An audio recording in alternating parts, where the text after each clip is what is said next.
niya tayo iniwan ng mga panahon na siya ang namuno sa Pilipinas. Tama ba? Lahat sinalo niya para sa ating lahat. At panahon na ngayon para tayo naman ay hindi iiwan ang ating Tatay Digong. Bring him home! Bring him home! Bring him home! Bring him home! Bring him home! Bring him home! At syempre, kapatid at mag, hindi lang tayo dito sa liwasan dahil tayo po ay sinasabayan sa buong Pilipinas, sa Luzon, Visayas, at Mindanao. At syempre, kapatid at mag, hindi tayo iiwan ng ating mga kababayan OFWs. Kaya shout out sa lahat ng mga OFW na sinasabayan tayo sa ating Facebook Live, maging sa ating YouTube Live. Mabuhay ang ating mga OFWs! Nakita natin mga kababayan sa Netherlands, hindi nila iniwan si Tatay Digong. Tama po ba? Ganyan kalakas ang suporta na tinatanggap ni Tatay Digong kahit saan man siya magpunta. Kaya hindi tayo mag-aalala, tama? Dahil may kasama si Tatay Digong! Nagtataka ang international community dahil ang gobyerno natin ipinadala si Tatay Digong. Pero ang mga Pilipino lumabas, ipinakita ang pagmamahal sa ating dating Pangulo.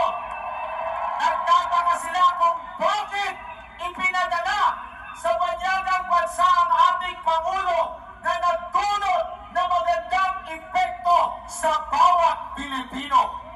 At bago tayo magpatuloy, partner Admar, maaari na po tayong makaupo. Once again, lahat po tayo dito ay nandito sa liwasan dahil tayo ay naniniwala sa mga programa at nagawa ni Tatay Digong sa loob ng 6 na taon. Tama po ba?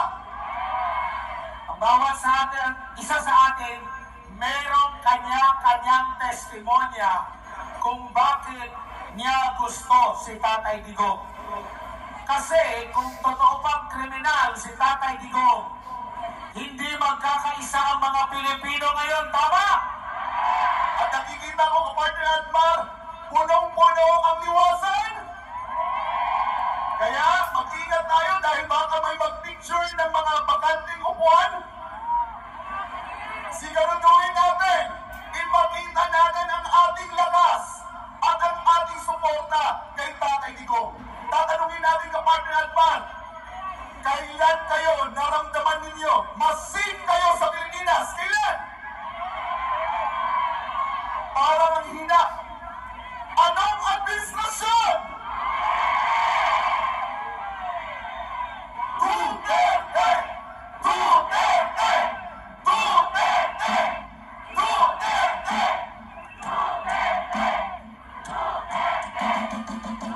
Pero mga kababayan, ano po ang ginawa nila sa tanging presidente na nagparamdam sa atin na tayo ay Pilipino? Ano po ang ginawa nila sa presidente na ipinaramdam sa atin na ligtas tayong maglakad sa kalsada kahit gabi, kahit madaling araw? Anong ginawa nila sa presidente natin na sinugpo ang CPP, NPA, NDF, sinugpo ang iligal na droga, sinugpo ang kriminalidad? Sabi ni Vice President Sara Duterte, kidnapping ang ginawa nila kay Tatay Digong. Kaya nung panahon na si Tatay Digong ay tumayo para sa bawat isa sa atin, sino po ang tatayo ngayon para kay Tatay Digong? Sino ang tatayo para kay Tatay Digong? Siya sa loob ng 6 na taon, tumayo siya para sa bansang Pilipinas. Panahon naman natin ngayon na tumayo para kay Tatay Digong at para sa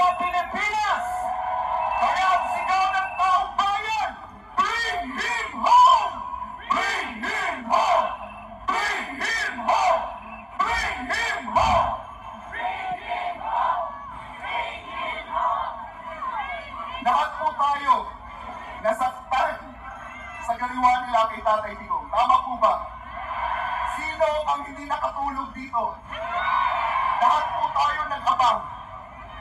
Ibinabalita nila na legal daw. With papeles daw yung paghuli nila kay Tatay Digong. Pero naniniwala ba tayo doon? Hindi. Dahil illegal. Kidnapping ang ginawa nila, mga kababayan. Balik tanaw tayo sa panahon na namuno si dating Pangulong Rodrigo Duterte. Kinumpal natin ang lahat ng kanyang mga pahayag doon kung gaano niya ipinamalas ang kanyang pagmamahal sa bansa. Itoon niyo po ang inyong mga mata at atensyon dito po sa ating leg wall, sa lahat ng mga nanonood sa ating ngayon sa inyong mga cellphone, mga desktop, laptop, tablet, at panoorin natin, magbalik tanaw tayo noong panahon ni President Rodrigo Duterte.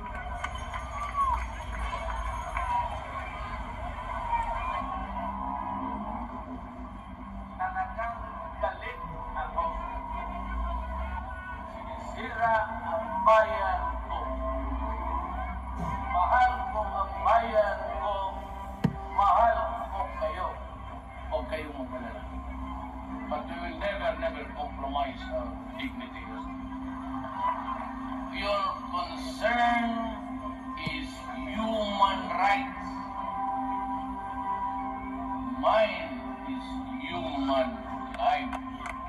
No under the means to destroy, not really fight, but destroy the Communist Party of the Philippines.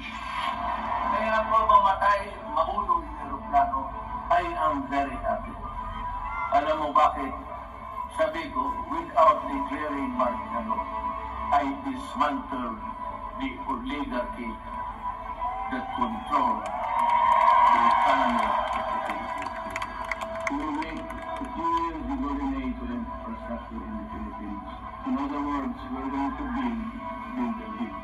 Gone are the days when the Philippines decides and acts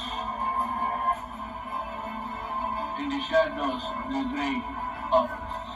We will need your help, but we will not do it at the expense of the dignity. I am a Filipino. If I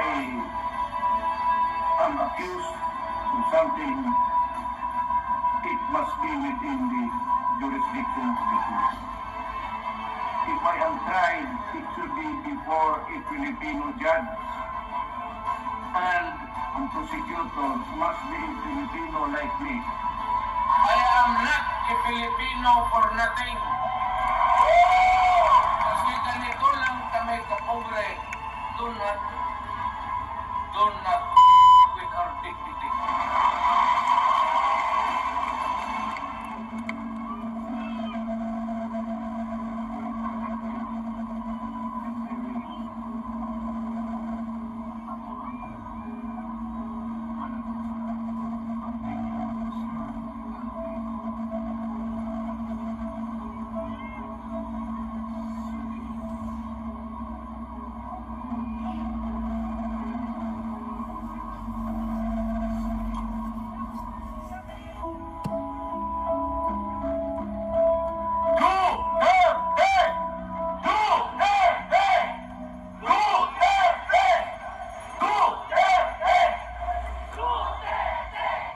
Mamaya, mga kababayan, maraming magsasalita dito sa ating harapan at magpapatotoo sa lahat ng mga mabubuting nagawa ng ating dating Pangulo.